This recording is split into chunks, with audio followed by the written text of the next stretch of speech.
Hello all, welcome back to my YouTube channel. So ఈరోజైతే మా ఇంట్లో స్పెషల్ వచ్చేసి ఫిష్ కర్రీ అన్నమాట. సో ఈ వీడియో వచ్చేసి దాని గురించి. సో నేను ఫిష్ కర్రీ అండ్ ఫ్రై ఎట్లా చేయబోతున్నానో ఈ వీడియోలో చూపిస్తున్నాను. సో ఇదైతే బిగినర్ కోసం అన్నమాట. సో ఎక్స్పర్ట్స్ ఎవరైనా ఉంటే ప్లీజ్ ఇగ్నోర్ ఇట్. మేమైతే ఇది చాలా సింపుల్ వేలో చేస్తున్నాము.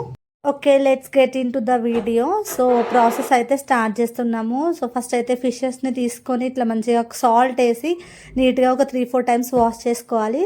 ఇక్కడ చూపిస్తున్నట్టుగా మేమైతే ఫస్ట్ ఫిష్ క్లీనింగ్ అనేది స్టార్ట్ చేసాము.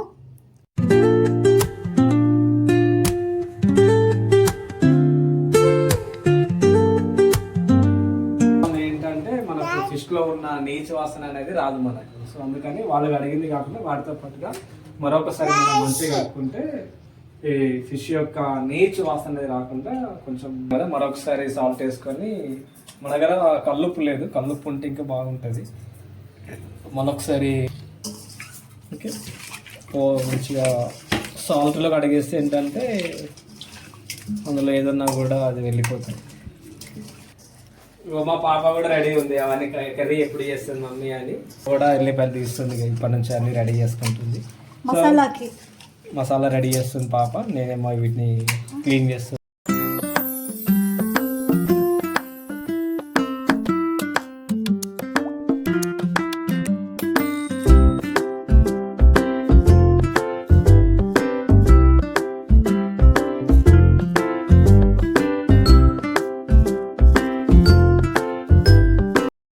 ఇక్కడ నేనైతే మసాలా కోసం ప్రిపేర్ చేస్తున్నాను. సో దానికోసం 1 టీ స్పూన్ ఆఫ్ మెంతులు తీసుకొని ఇట్లా డ్రై ఫ్రై చేసి పక్కన పెట్టుకున్నాను. సో తర్వాత జీలకర్ర కూడా 1 టీ స్పూన్ అండ్ ధనియాలు కూడా 1 టీ స్పూన్ తీసుకొని సెపరేట్గా డ్రై చేసుకొని ఇట్లా పక్కన పెట్టుకున్నాను. డ్రై రోస్ట్ చేశాను.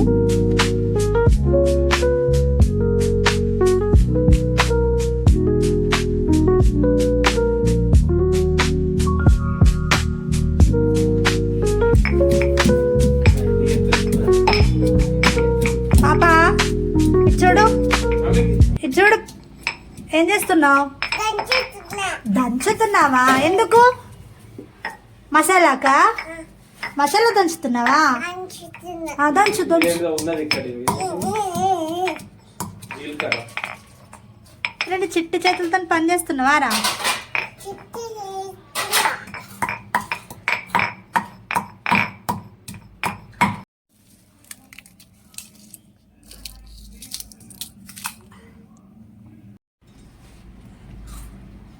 సరే నేను దంచుతుంది.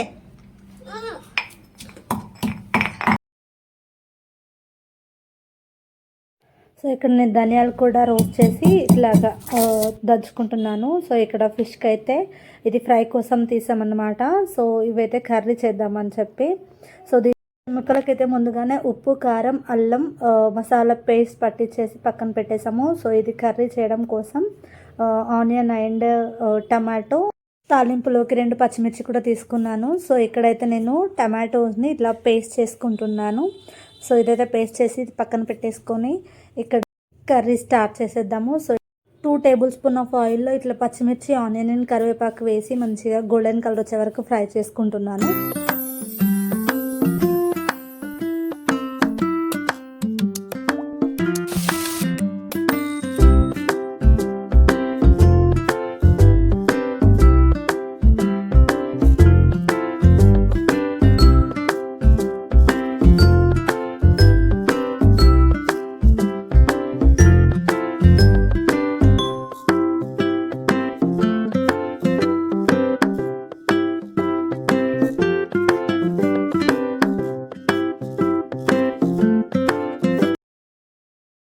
ఇక్కడ ఆనియన్ గోల్డెన్ కలర్ ఫ్రై అయ్యాక కొంచెం పసుపు అండ్ అల్లం టమాటో పేస్ట్ వేసి ఇట్లా మొత్తం కలిసే వరకు మంచిగా ఇట్లా నీట్గా కలుపుకోవాలన్నమాట. 2 మినిట్స్ అలా వదిలేసాక మనం ముందుగా రెడీ చేసి పెట్టుకున్న మసాలా ఉంది కదా, సో దాన్ని ఇందులో యాడ్ చేసుకొని అది కలిసే వరకు మంచిగా మిక్స్ చేసుకోవాలి. సో ఇదైతే మంచిగా మిక్స్ చేసుకున్న తర్వాత 1 స్పూన్ ఉప్పు అండ్ 1 స్పూన్ కారం వేసుకోవాలి. సో నేనైతే 3 స్పూన్స్ కారం ముందుగానే ముక్కలకి పట్టించాను కనుక ఓన్లీ 1 స్పూన్ వేస్తున్నాను. ఉప్పు కారం మసాలా వేసుకున్నాం కదా, సో అది మంచిగా మిక్స్ అయ్యేలాగా కలుపుకున్న తర్వాత ఇట్లా ఆయిల్ అనేది బబుల్ లాగా వస్తుంది చూడండి. సో అట్లా వచ్చే వరకు మనం కలుపుతూ ఉండాలి. ఉప్పు కారం మసాలా అంతా కర్రీకి బాగా పట్టింది కనుక సో ఇందులో చింతపండు రసాన్ని యాడ్ చేసుకొని మనకి సూప్ కన్సిస్టెన్సీ ఎంత కావాలంటే అన్ని వాటర్ యాడ్ చేసుకోవాలి. నేనైతే 1 కప్ ఆఫ్ రసంకి చింతపండు రసానికి 2 కప్స్ ఆఫ్ వాటర్ని యాడ్ చేసుకున్నాను. ఇప్పుడు మనం చింతపండు రసంని యాడ్ చేసుకున్నాం కదా, సో ఇప్పుడైతే మనం ముక్కలు వేయకుండా సూప్ అనేది బాగా మరిగే వరకు మరిగించాలన్నమాట. సో ఇట్లా సూప్ బాగా మరిగాక ముక్కల్ని యాడ్ చేసుకొని ఒక 2 మినిట్స్ పెద్ద మంట పెట్టేసి అలా వదిలేసాక 2 మినిట్స్ అయ్యాక సిమ్లో పెట్టి ఒక 15 to 20 మినిట్స్ మంచిగా మగ్గనిచ్చుకోవాలి. దాని తర్వాత కొత్తిమీర వేసేసుకొని స్టవ్ ఆఫ్ చేసుకోవడమే. ఇంకేంటి, మన ఫిష్ కర్రీ రెడీ అయిపోయింది. If you like the video, please do like, share and subscribe to my channel. Thanks for watching this video. Like కొట్టడం మర్చిపోకండి.